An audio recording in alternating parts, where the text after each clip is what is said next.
Hello students, I hope you people are fine and you guys are doing great. अपने हाथों को बार बार धोना मत भूलिएगा।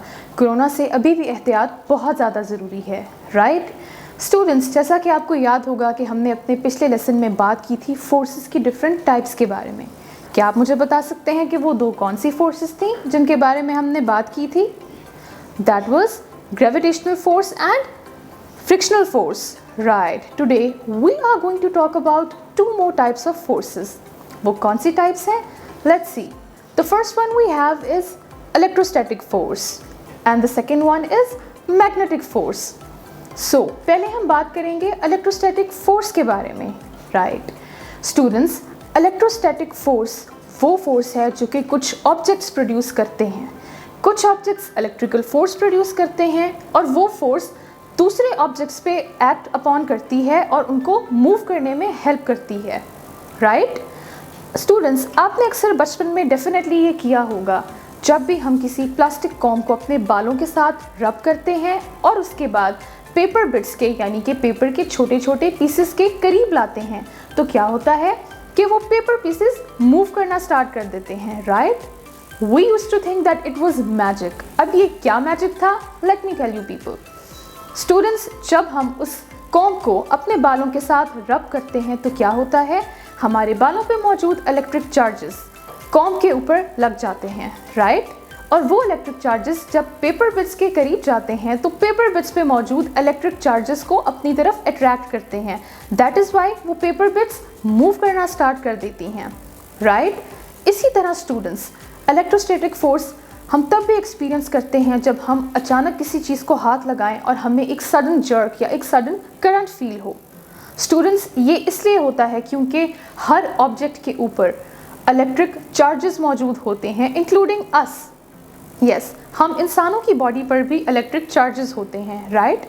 और जब हमारी बॉडी पे मौजूद वो इलेक्ट्रिक चार्जेस मिलते हैं किसी भी दूसरे ऑब्जेक्ट के इलेक्ट्रिक चार्जेस के साथ तो हमें समटाइम्स अचानक से एक जर्क फील होता है, right? And that is because of the electrostatic force जो कि चार्जेस की मदद से कुछ ऑब्जेक्ट्स प्रोड्यूस करते हैं और दूसरे ऑब्जेक्ट्स पे एक्ट अपॉन होते हैं, right? The next force which we are going to talk about is magnetic force.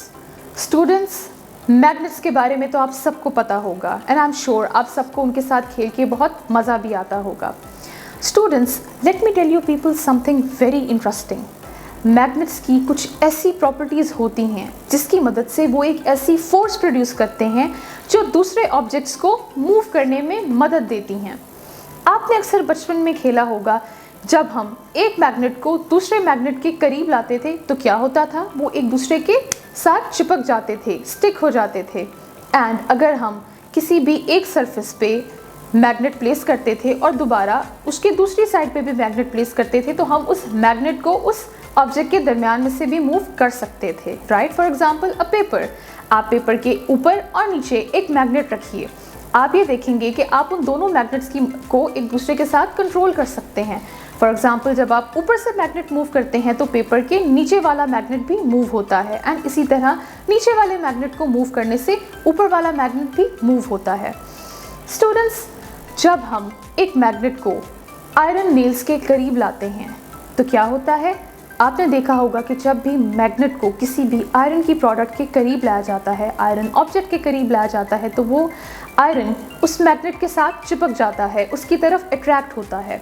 Students, जब हम बहुत सारे आयरन नेल्स को एक मैग्नेट के करीब लाएंगे तो क्या होगा, वो नेल्स मैग्नेट के साथ चिपक जाएंगे उसकी तरफ अट्रैक्ट होकर, right?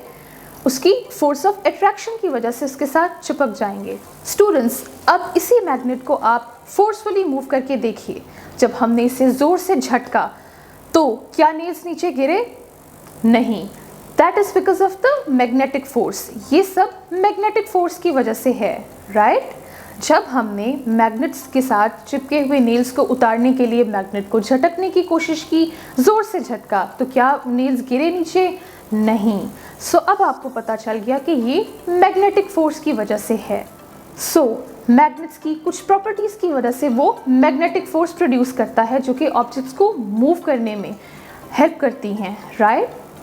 So I am sure कि अब आप सबको electrostatic force and magnetic force के बारे में बेसिक्स पता चल चुकी होंगी.